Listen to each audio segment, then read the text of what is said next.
नमस्कार फ्रेंड्स, मी ॲडव्होकेट संजय गुरव. आज आपण भारतीय न्यायसंहिता BNS या कायद्यातील कलम 42 या कलमाच्या तरतुदी कलम 42 या कलमाच्या तरतुदी आज आपण सविस्तरपणे पाहणार आहोत.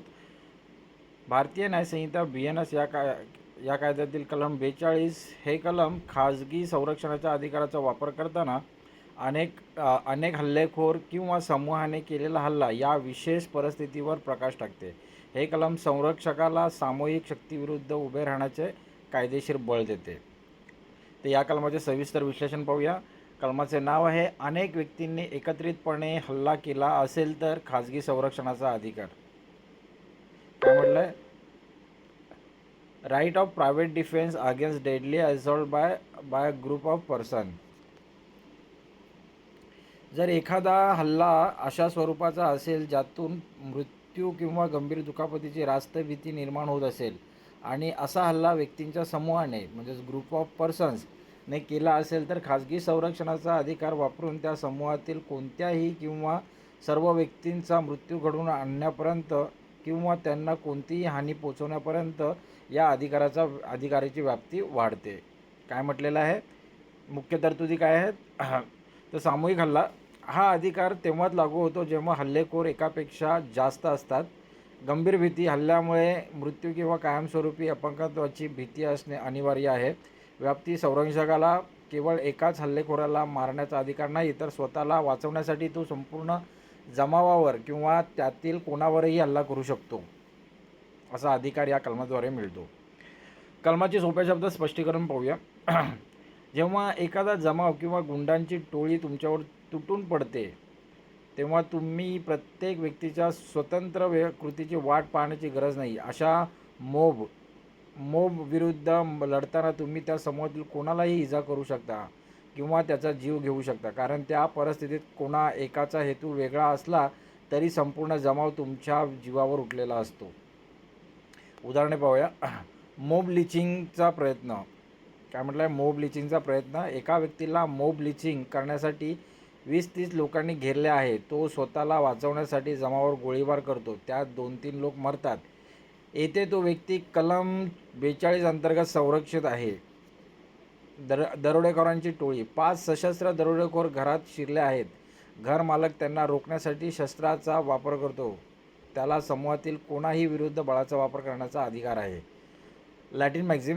हे कलम विन वी रिपेलेट लेसिट या तत्वावर आधारित शक्तीचा प्रतिकार शक्तीने करणे यासोबतच सॅलस पोपोली ईस्ट सुप्रिमा लेक्स ज्यामध्ये व्यक्तीची सुरक्षा ही सर्वोच्च आहे या आधारावर हे लॅटिन मॅक्झिम आहे. हे कलम का बरं अस्तित्वात आलेलं आहे?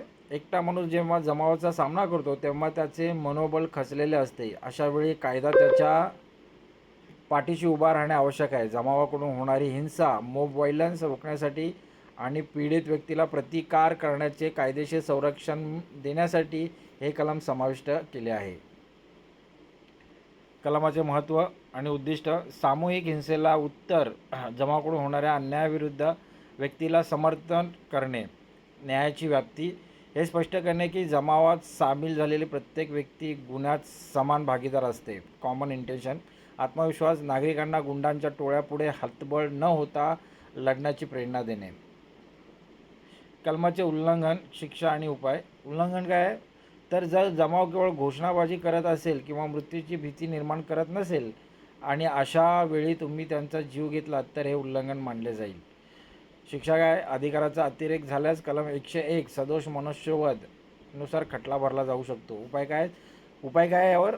संरक्षकाने हे सिद्ध करावे लागते की समूहाची संख्या आणि त्यांची शस्त्रे यामुळे त्याला स्वतःच्या मृत्यूची खात्री पटली होती, हे सिद्ध करावं लागणार.